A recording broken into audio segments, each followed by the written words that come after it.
When you think of General Grievous, you probably think of him primarily as an enemy of the Jedi, whether it's his earlier cartoon appearances, Revenge of the Sith, or his later cartoon appearances.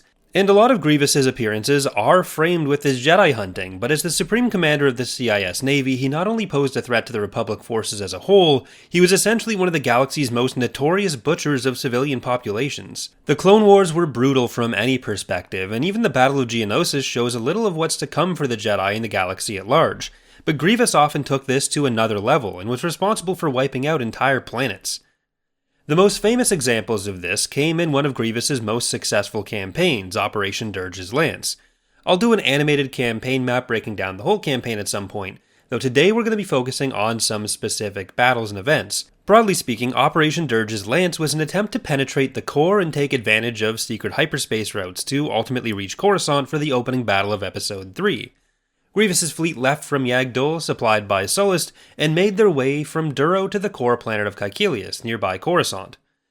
This campaign, commanded by Grievous himself, accomplished its goals, but involved committing atrocities basically every step of the way. This began at Duro, one of the core founders of the Republic. Duro's surface had been heavily polluted and suffering from the after effects of near devastation during the Mandalorian Wars millennia ago, leaving most Duro to live in orbital cities while the planet's surface was left in a fragile balance. Grievous basically ended any hopes of recovery efforts by executing massive orbital bombardments, destroying factories which released radioactive materials across the planet. The CIS forces began to take the remaining surface-bound cities, but because of the devastation caused in the battle, any remaining surface-bound population had to move to the orbital cities as well, as the planet was rendered entirely uninhabitable. The New Republic had begun restoration efforts, but even 50 years after the battle, the surface remained entirely inhospitable, though eventually with help from the Yuuzhan Vong technology, the damage began to be undone. The next major target of Grievous and his flagship Invisible Hand made out even worse. Humbareen had been another original founder of the Republic, and its surface was not unlike Coruscant in that it was essentially covered by a huge city, though not quite to the same extent as Coruscant itself. When targeted by Grievous, he engaged once again in a massive planet-wide orbital bombardment, to the point of melting the crust and annihilating the city. The broken husk of the planet may have still been there, but in practice it was about as dead as Alderaan. While Humbareen may have been the most devastated as a planet that we know of in this campaign, in the Battle of Lodorvia, Grievous decided to experiment with one of his growing fascinations, biological warfare. To this end, he released a disease known as the Brain Rot Plague.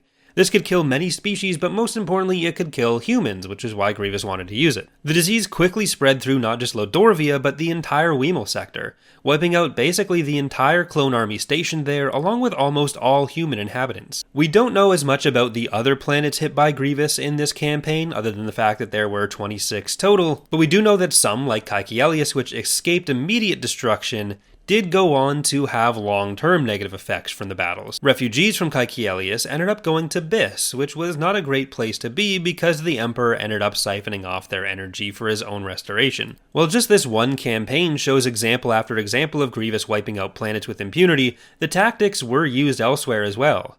According to Count Dooku in Yoda Dark Rendezvous, Grievous wanted to increase the usage of chemical and bioweapons in the Outer Rim. A side effect of this was the destruction of the planet Honoghr, where a CIS science ship carrying trihexylophene 1138 was destroyed over the planet, crashing and rendering much of the planet barren for decades to come, leading to the Noghri exploitation by the Empire. The ship had actually been intended to be used against Naboo. I honestly don't love Honoghr being turned into a semi-intentional case of chemical or biological weapon usage. I prefer the original implications of how it's portrayed in the Thrawn trilogy as just an example of a planet inadvertently being destroyed by a crash from a more conventional battle, where people just didn't care about the collateral damage they were causing in the war. Yoda Dark Rendezvous also turns it to a matter of galactic importance in Senate debate, but I guess everyone just forgot about it soon after. In any case, that's going to do it for today. I hope you've enjoyed the video. If there's something you'd like to see covered in the future, let me know in the comments. If you've just liked the video in general, press the thumbs up and let me know that in the comments as well. It makes me feel warm and fuzzy like an orbital bombardment on my heart. Thanks for watching, and I hope to see you next time.